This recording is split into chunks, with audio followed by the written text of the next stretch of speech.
Hi, I'm Selena from Annie's Bookstop of Worcester, and I'm here with Anna Staniszewski, who is a children's book writer.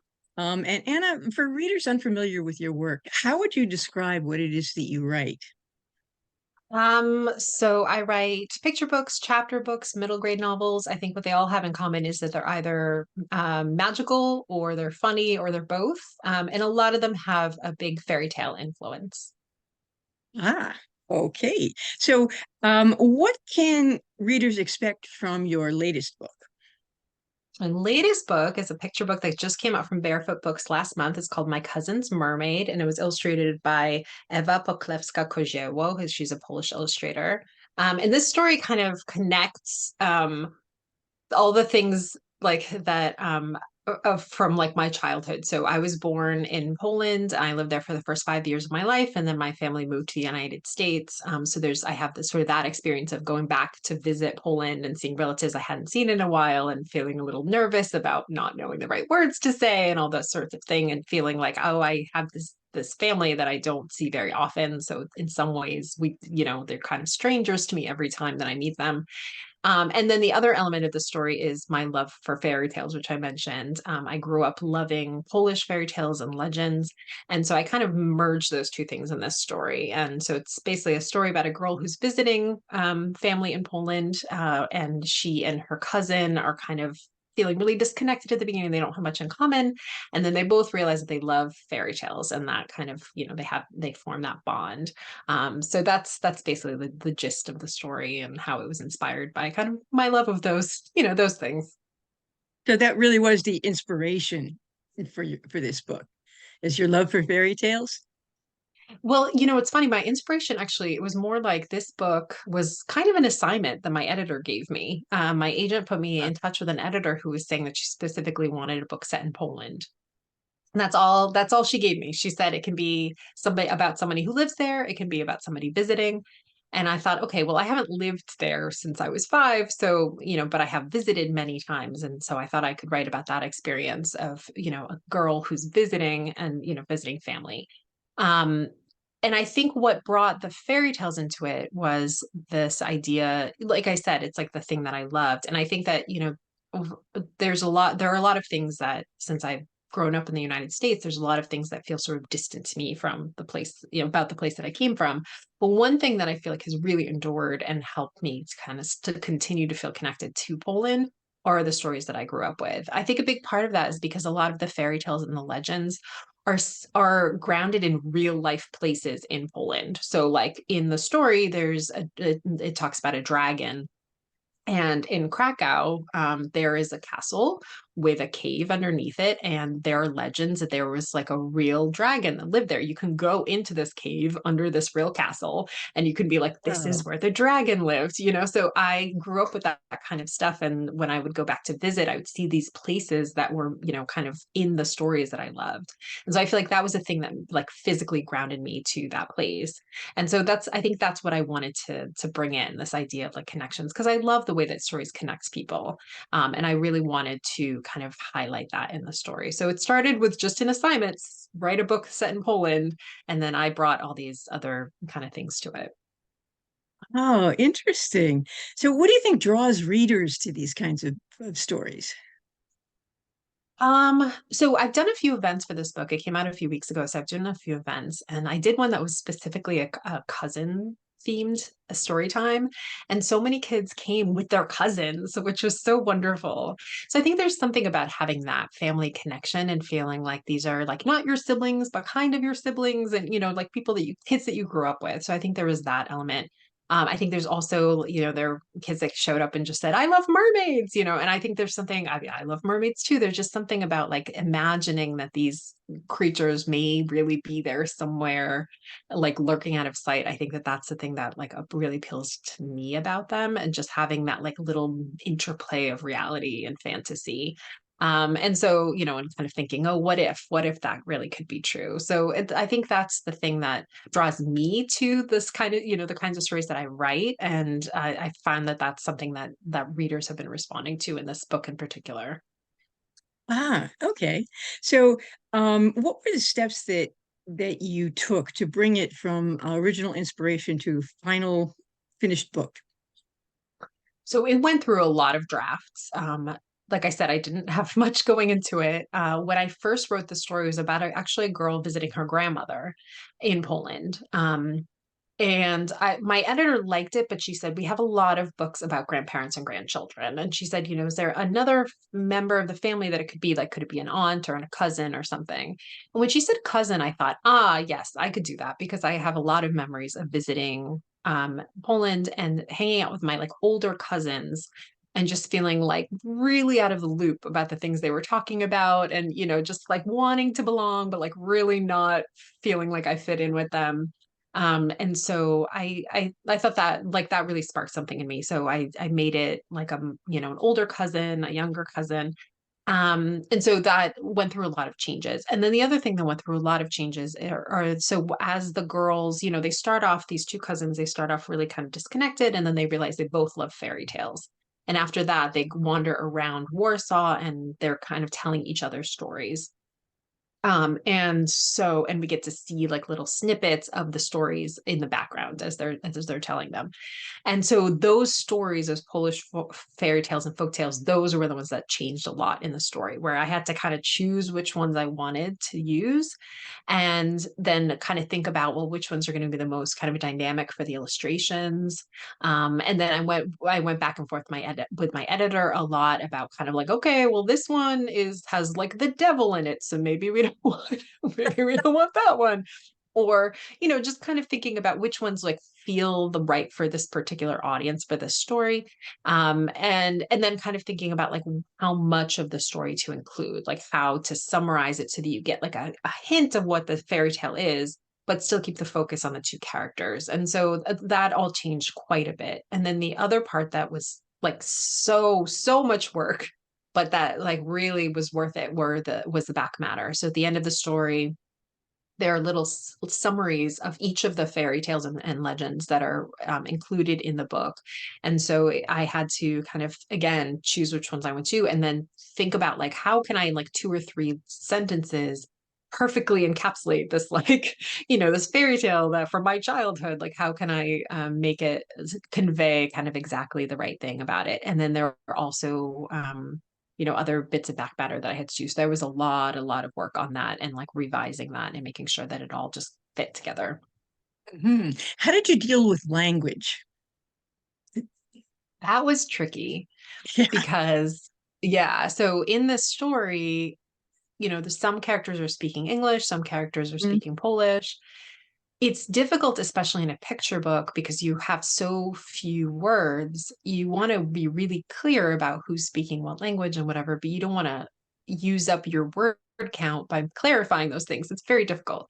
And when I first set out to write it, I just in my mind, I was like, they're all speaking Polish. So I didn't have to specify that they were speaking Polish. But then one of the readers at the publisher was like, well, what language are they speaking? Is this all English? Is this all Polish? And so I had to kind of go through and really clarify, when are they doing what? What are they doing? And then I had to put in little bits. So there are parts where the character is speaking Polish and we see the Polish. And then I was like, okay, Oh, how do I yeah. convey to the reader what that means?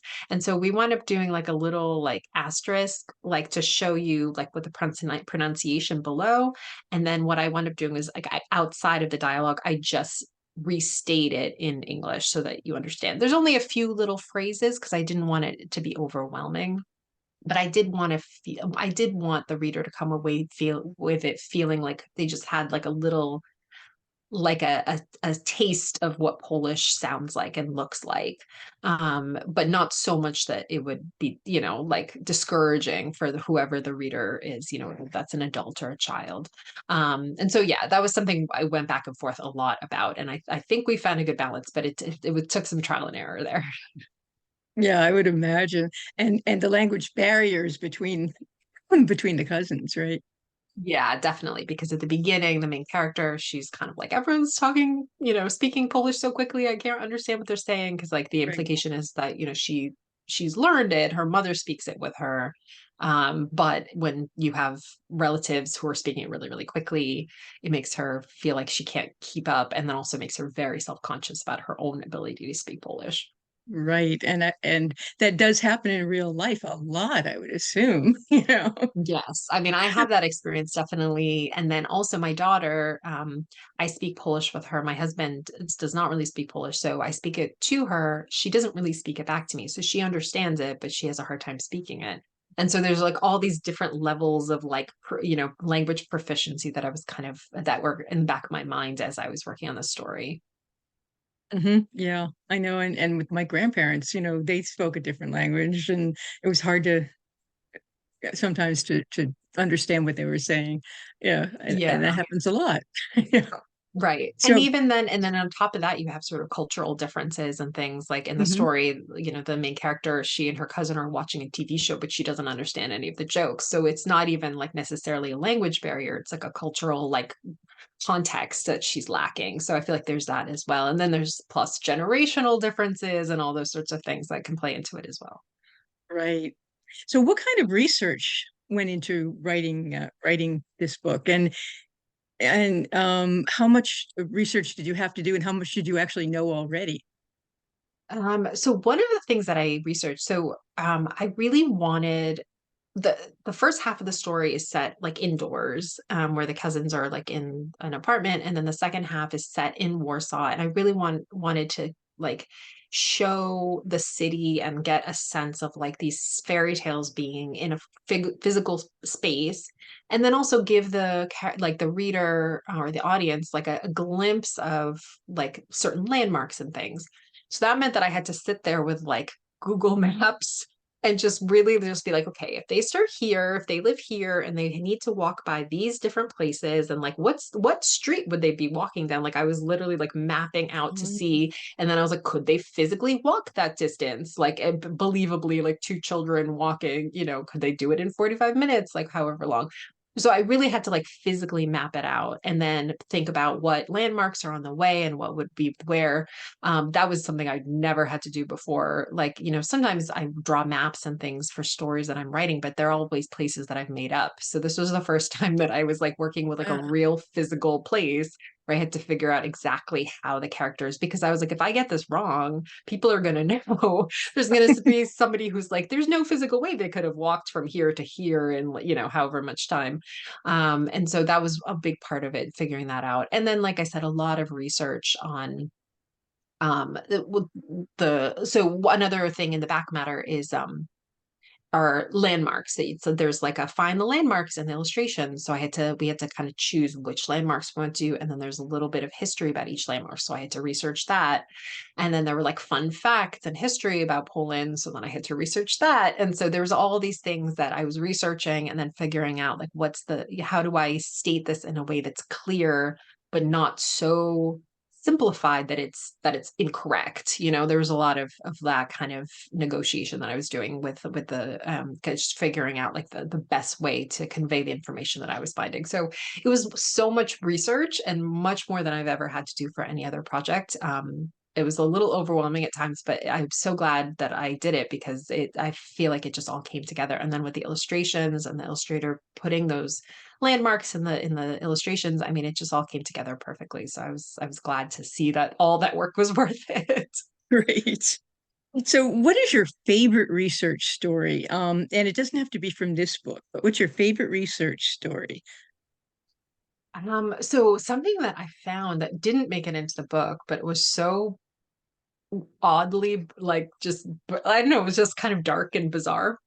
So one of the landmarks in Warsaw, a lot of people that think that Frederick Chopin is French, but he was Polish. He lived in France when he was an adult, but he was from Poland, and so he's like a very well-known Polish figure in Polish history. And he has a monument in Warsaw, and I was researching his monument, and then I found that he was buried in France, but his wife or girlfriend, I think is his wife, had his this may or may not be true, but I hope it's true, had his heart shipped back to her in a jar so that she could bury it in Poland because his heart, even though he lived in France, his heart was in Poland. And Oh, so she wow. wanted it buried there. And I thought, like, what a wonderfully bizarre detail. And I wanted to put it in the book because it was so cool. But my editor was like, little dark, like talking about burying people's hearts away from their body. It was a little dark, but I love that detail. I just thought like, oh, history is so wonderful in that way, that all these things that like may or may not be true, but either way, I just love it. That is bizarre. But wow, yeah, that's great. Okay. So, what was the biggest challenge that you had in writing and putting out My Cousin's Mermaid? Um, I think it was just like I mentioned before, I didn't want to get anything um Mhm. because I don't normally write about real places. Even if I'm writing a story that's set vaguely in New England or whatever, I always like make up the town or whatever, so I can just what I can make up my own details. But this was I was very aware of like, okay, I'm representing a specific place. There's specific, and then there are like specific fairy tales like that. I'm representing. There might be different versions, but I wanted to make sure to get it right.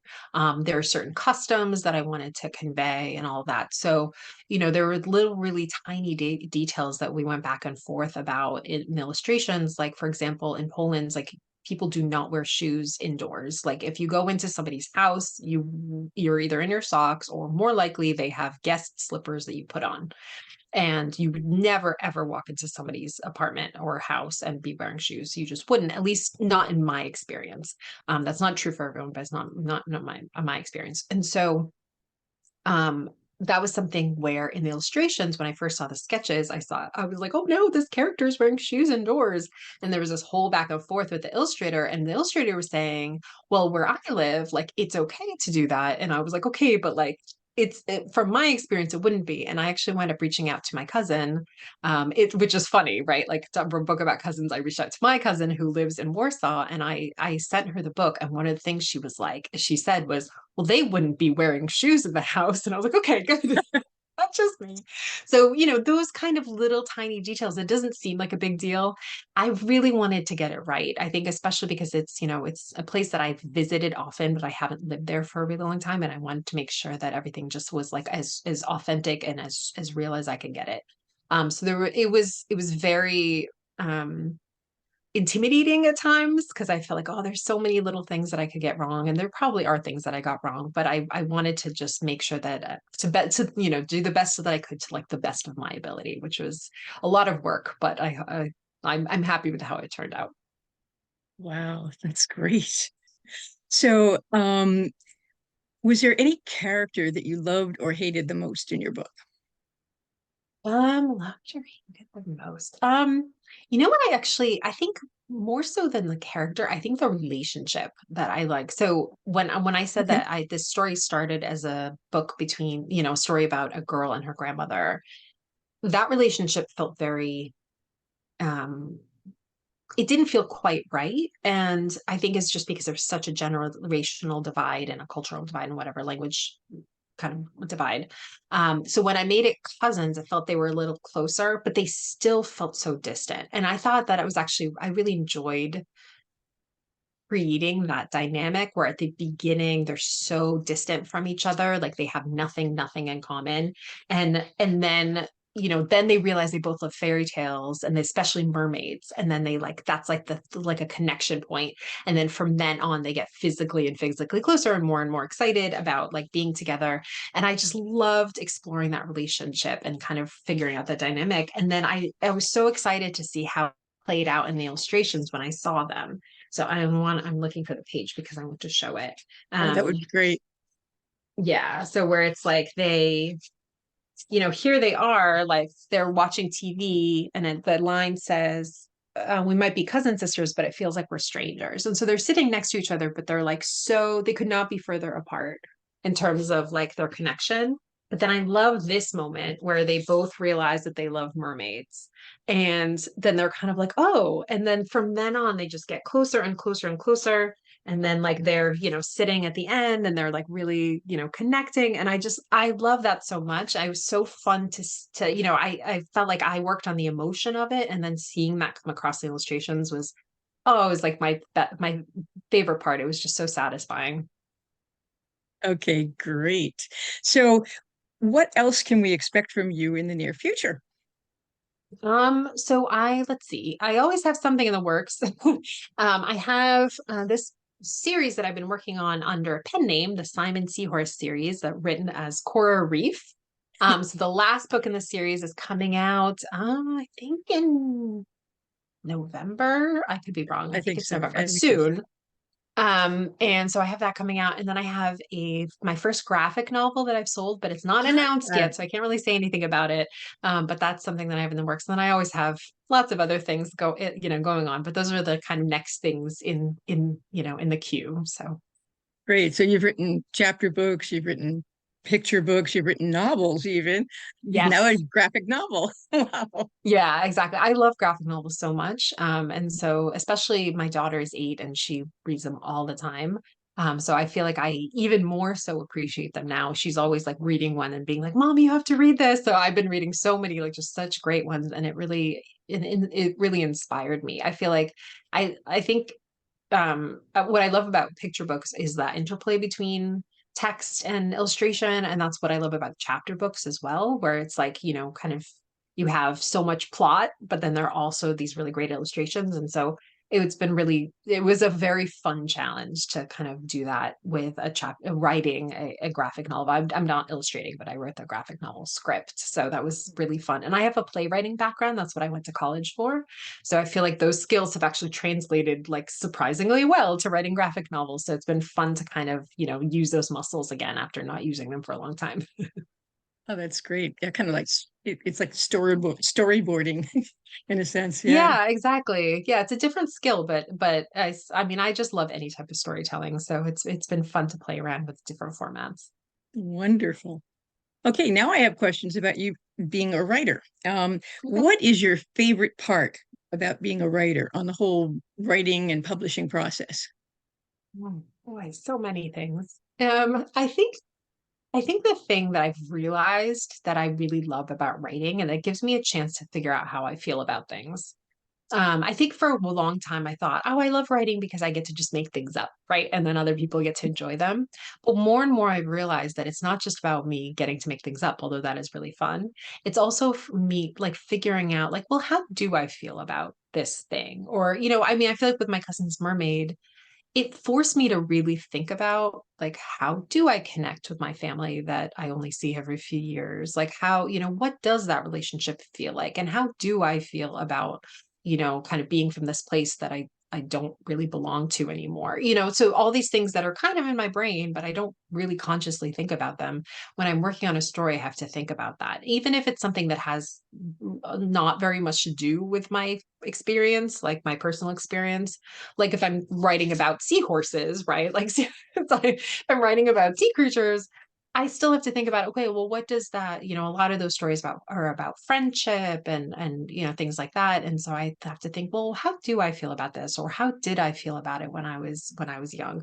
So I think it's just I like that process of taking something that feels maybe kind of vague and nebulous and kind of figuring out, well, how, pinpointing like the emotions and the kind of the details of that and putting them into a story, because that to me feels like a kind of magic to be able to take like your own experiences or your own feelings and then put them into a story and then hopefully inspire other people to think about things in a new way or feel things, kind of think about how they feel about them. Hmm. Okay. Now, what do you consider the most challenging part of the whole writing process? um Probably exactly what I just said. Okay. That's the part I love, but it's also really hard. Especially because I think a lot of times I start writing a story and I think, oh, I know what this book is about. And then I'm like, no, but like, what is it really about? Like, I might know what the plot is, but when in Mhm. terms of like, well, why does this actually matter to me? Because if it doesn't matter to me, then it's not going to matter to readers. Or like, what's the me in it? Like the part of me that like, it's even if it's not about me at all, what's the part of me that I can really invest in the story? And so sometimes that can change. And, I've been working on like actually a book for grown-ups for on and off for years. It's been 4 years at this point. And because I've been working on it for so long, well, every time I go back to it, it means something different to me. And so, it's like I keep figuring out, like, well, what is this story really about? And now that I've changed a little bit as a person, how is it still relevant to me? And so, yeah, that part can be really difficult. But again, if I'm not connecting to it on like an emotional level, then readers aren't going to. So I have to make sure that that element is there. But it can be hard to find the one that feels right to me and connects with the story that I've created. So. Hmm. Okay. What has been your favorite adventure during your writing career? I have just loved getting to know readers. I've been able to connect with readers like all over the world, partly because of, Zoom and things like that, and also doing school visits. And you just sort of never know who you're going to, you know, like meet or how your work is going to affect them. Like I've had readers email me and ask me for advice about like friendship problems or like Oh, family wow. drama. And I'm just like, okay, I don't know that I'm the person, I don't know, I'm qualified to give you advice, but I'm so honored that you feel like maybe, that like I'm like a trusted person that you could go to for advice. Um, or, I had one of the school visits I did last year, the mom, one of the students, her mom reached out to me afterwards and said, because of your presentation, my daughter now has like a writing journal that she's been writing in because she was really inspired by seeing your writing journal. And I just, so those kinds of things are, I didn't know going into it that that would be part of it, and it's been so like amazing to just be able to connect with those readers and kind of see like them get excited about the stories that I'm also excited about. That must be incredible to be able to work with the kids afterwards. That's Yeah, great. definitely. So, what is the greatest lesson that you've learned thus far in your writing career? um I think something that I've really learned because, so my first book came out in 2011 and my Cousin's Mermaid is my 30th book. So I feel like I've been like, it's been like trial by fire where just like a lot of writing in a short period of time. And I think what I've learned is just to always be trying new things, always be learning. Because I don't think you ever get to a point where you're like, okay, I know it all, I'm done. And in fact, I feel like the more I learn, the more I realize I still have so much to learn. So I'm always like trying to, try new things. That's how I started writing graphic novels. Okay, well maybe I'll try this. That's how I started writing chapter books. Okay, well this could be something that I could play around with. And I've found all these different like creative avenues. And I think if I just kept going with the thing that I started with, I wouldn't have I don't think I would have found all these different types of stories that I also love telling. And I think that's important creatively. I think it's also important from like a business perspective because you never know what's going to be popular, you never know what publishers are going to be looking for what readers want. So if you can keep trying new things and seeing what you enjoy doing, and maybe some of that you can, if you're lucky, some of that will align with what people want. So Do you have a favorite?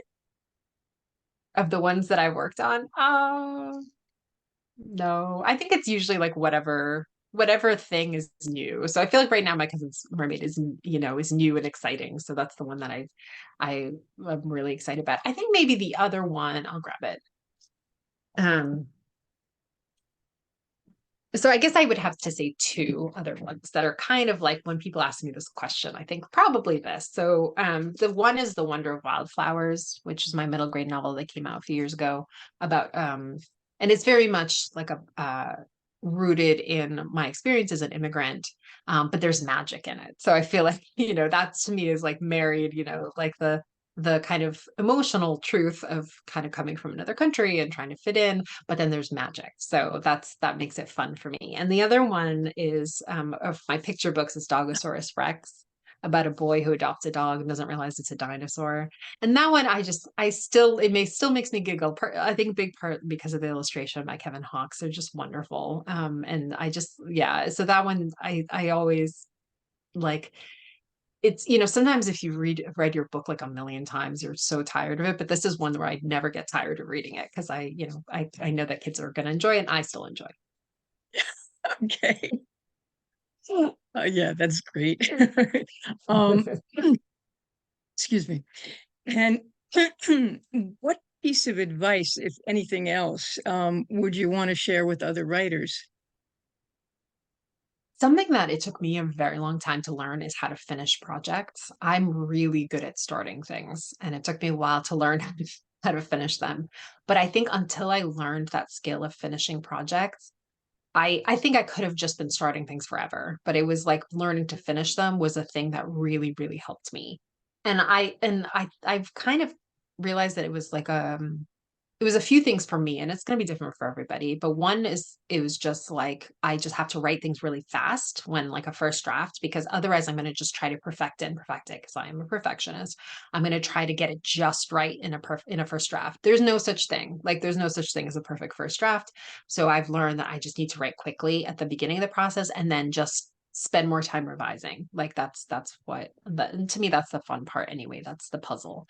And then I'll just knowing that sometimes I just need to bribe myself a little bit. Like to get through it. Like, okay, if you finish writing this, then you can work on the shiny new idea that you're excited about, or then, you get to go do a fun thing or whatnot. So I've just learned that like once I learned how to finish projects, actually get to the end, it was like a game changer, because once you do it once, then you realize like, okay, I've done this before, I can do it again. Even if this book is really, really tough, I know I can get there. It doesn't mean that I follow through with everything. Sometimes I'll get partway through an idea and I realize like, there's just not enough meat to this yet, or it's just really not, I'm not connecting with it. Sometimes I'll put it aside and maybe I'll come back to, or maybe not. Like I've sort of learned that some things are maybe not worth finishing. But if I'm excited about the idea, even if it's a struggle to keep writing it, if I'm still excited, if I feel like there's something there, I just force myself to get through to the end. And almost always I'm glad that I did. And then I have, even if it's a terrible draft, then I can make it better later. I can figure out how to make it better. So yeah, that's kind of my big advice. And I wish that I had been able to tell myself that many years ago. I think it might have, helped me along the process. So are you a pantser or an outliner? I'm kind of a hybrid. Yeah, Um, most people. yeah, where I can't just outline like every moment that happens in a story, because then I'm just bored. So but I do need to plan out at least a little bit. So basically what I do is I'll figure out kind of the main turning points in the story. And it's taken me a while. I used to be a straight up pantser. My first few books were just like, let's make it up as we go along. And then it was like I just wound up like complete disaster by the end. And it took so much revising to make it work. And so once I started having to write on deadline, that was just kind of, I didn't have the luxury of time anymore. I had to, make things a little bit more efficient. And so what I do now is I figure out kind of, okay, like where does this character start emotionally at the beginning of the story and physically, like, and then where do they end up? Emotionally, physically, and then usually I look at the midpoint, like what happens in the middle of the story. That's kind of, either is there like a twist or something that ups the stakes, or like maybe they get what they want, but not the way they wanted it, something like that. And so that once I have those turning points, then I can write the story. And a lot of times they change as I draft, but at least having somewhere to go toward just helps me figure it out. And then a lot of times what I'll do once I have a draft is then I make an outline of what I have. And once I have an outline of what I have, then I can figure out how to clean it up and and tighten it up. And are you more of a character writer or a plot writer? I'm definitely a plot writer. For me, the idea, like the premise comes first. But I have to find the right character, because if I just have like a plot idea and then I'm just like, okay, I'll just throw any old character in there, You it can't falls do flat that. right away. So yeah, so it's like I can't start with the premise, but it's not until I find a character that I feel like I connect with in some way that I'm like, okay, now I can write this story. And sometimes that can be a struggle. Like with the adult book that I've been working on, one really big reason that I've been working on it for so long is because the character just wasn't right for many drafts, where I kept changing her, and she just wasn't right. I think finally she might be right. Fingers crossed. But yeah, it was just it really needs to be the right character. Otherwise, the premise can be good, but it just if it doesn't all work together, then it's not going to work at all. Okay. So are there any groups, clubs, or organizations that you would recommend to other writers that may have helped you in your career? So I went to what was then Simmons College and is now Simmons University. So I have like a MFA writing from for children degree from there. And so that was a really great community. And I taught in that program for many years as well. So that is wonderful community. And also the Society of Children's Book Writers and Illustrators, SCBWI, they're a great resource in terms of, conferences and critique groups and things. I highly recommend them for anyone who, whether you're starting out or you're looking for a critique group or whatever. And then the Writers Loft, which you and I were talking about, which is used to be in Sherborne and it's now in Hudson, Mass. And they're also just this really great supportive community. And some of their things are online and some of their things are in person. But something that I think I didn't realize until I joined the Writers Loft how much I missed having a writing community. Like after I left grad school, like, and I had like a critique group, but that critique group didn't meet that often. And so it was just a lot of me sitting in my house by myself writing. And, I think I was really missing those connections. So I think that that's something that I would, once I joined the Writers Loft and I started kind of being more and more active with other writers, I realized like, oh, I really needed this and I didn't even realize it. So that's something I definitely urge other people to do, to just find a community, if nothing else, like just to have people to commiserate with, because writing is really hard. So it's just nice to even have someone to just like complain to every once in a while or laugh with about, how ridiculous parts of the process are. But yeah, so that's a community that really all of those are communities that have helped me a lot. Hey, great. Now I have questions about you as a person. What Okay. is one thing that most people don't realize about you? So uh, was one thing that I think like a lot of people are surprised to find out that I'm very shy. Um, but I am and have always been very shy, but I'm also like a total contradiction because I've also always loved performing. So I think it's like, I'm like a total introvert, but I also really like to be on stage. And, I was always like dancing and singing and acting and stuff when I was younger. And so I think that sometimes people meet me when I'm in like author mode and they're shocked to find out later that I'm actually very, very shy. And then people who meet me and see me in my like shy state are like, wait, you get up in front of like a bunch of people and talk. So they can't really imagine it because sometimes I'm like hiding in a corner. So I sometimes I'm surprised at myself that those are two parts of my personality because they seem so opposite, but somehow it works. Yep. I I wish I had a dollar for every author that's told me that they're shy. It's amazing. But yeah, it's a very solitary occupation, you know. Yeah, and I actually I saw something the other day that somebody was like one of the great reasons that reading is so great is because it teaches you how to be alone. And I thought like, oh, that's so true. Where you are as you're reading, like like yes, you're with like fictional people, but it Mhm. teaches you to just kind of be okay on your own. And which I think is really very valuable. I mean, if you spend all your time alone, maybe that's not so good. But yeah, but so I think there's probably a reason why so many people who are shy then are such big readers because it's something that you can do on your own and and it still makes you feel like you're connected with other people even if you're not physically connected with people. Very true. Yeah. Now you might not have an answer for this one, or you might, but it's a tough one. What question do you wish interviewers would ask you, and what would your answer be? Hmm. This is very silly, but my daughter was like, why don't grown-ups ever talk about their favorite color? So I want everyone to know that my favorite color is purple. Okay, the Specifically royal eggplant purple, like an eggplant purple color. That is my favorite color. royal purple. Yeah. Okay, Yes. great. Okay, what is or are your passions when you're not writing, and how do you make time for the uh, non-writing things that you love? So when I'm not writing, of course, I'm reading a lot. Yeah. I love walking my dog. I like being out in nature. I love exploring new places. I love binge watching K-dramas. And as for like how I make that time, something that I found, because writing is at this point like my main job, it's my full-time job. And so I found that I need to give myself work hours. Because if I could, I would work all the time. I just like I always feel like I should be writing, I should be writing all the time.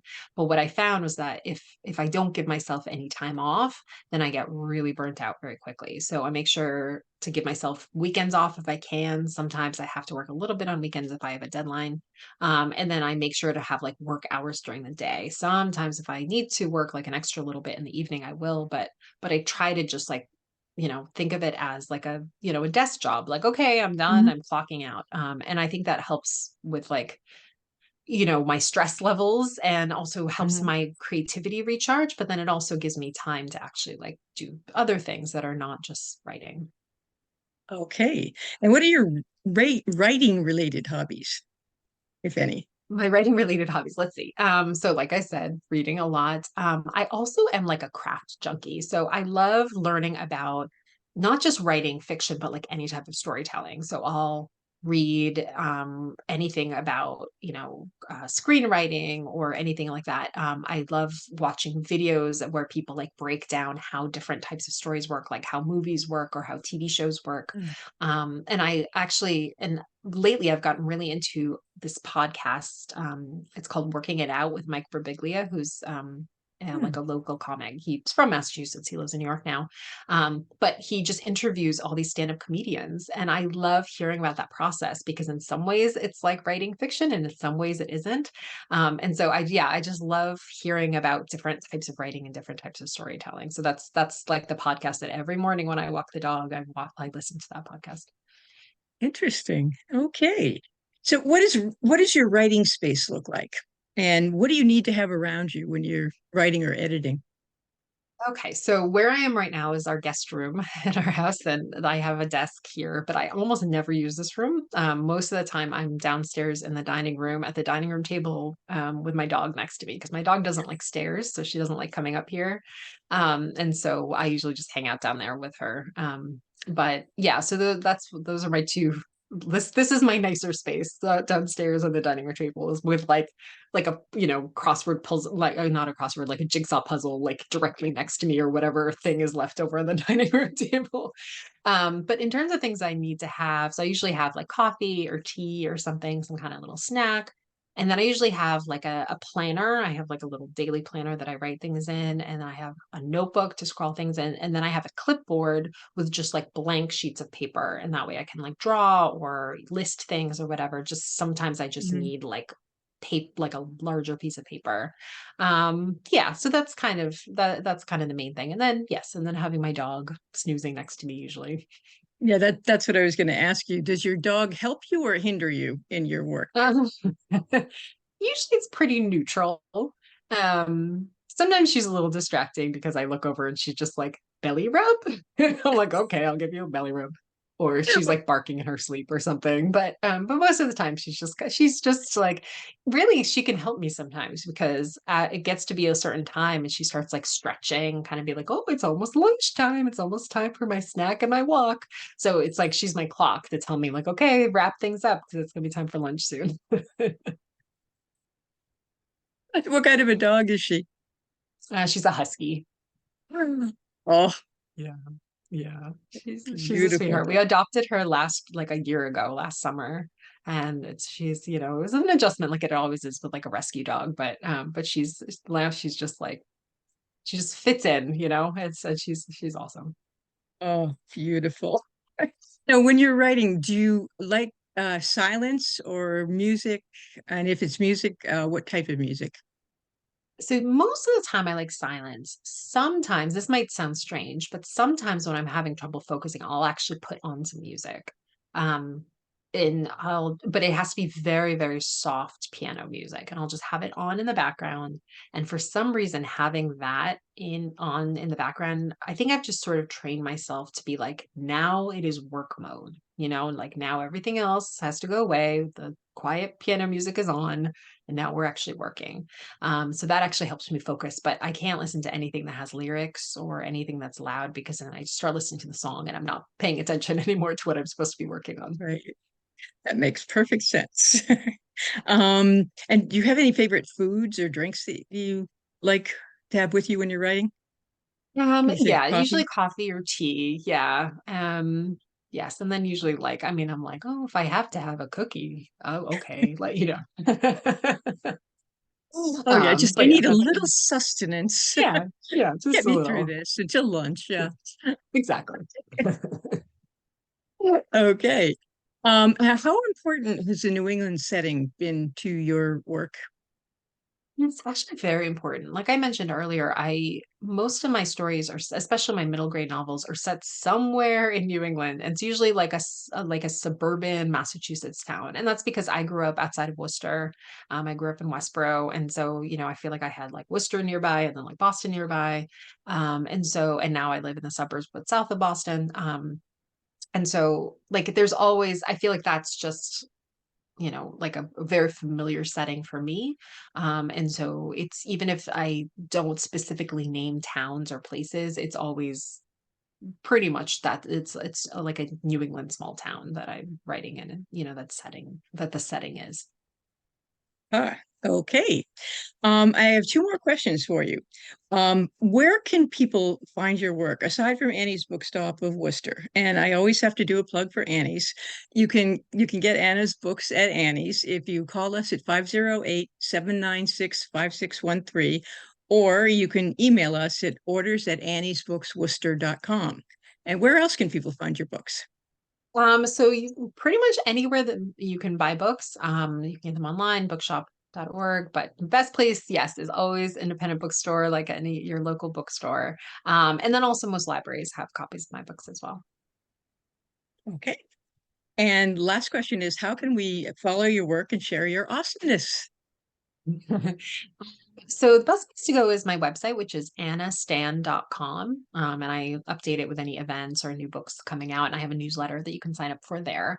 I'm also on Facebook. I have an author page there. It's just Anna Staniszewski author. And then I'm on Instagram, which is just anna.staniszewski. So yes, I try to post little tidbits about if you like dogs, I post pictures of my dog, sometimes a little glimpse into my writing process, sometimes things that I'm reading. So, yes, it's for anyone who likes books or dogs. I recommend my Instagram account. Wonderful. Well, thank you so much, Anna Staniszewski. We'll get you over to our bookstore sometime, and we will be seeing you. Thank you so much for joining us. Thank you. This is fun. Great.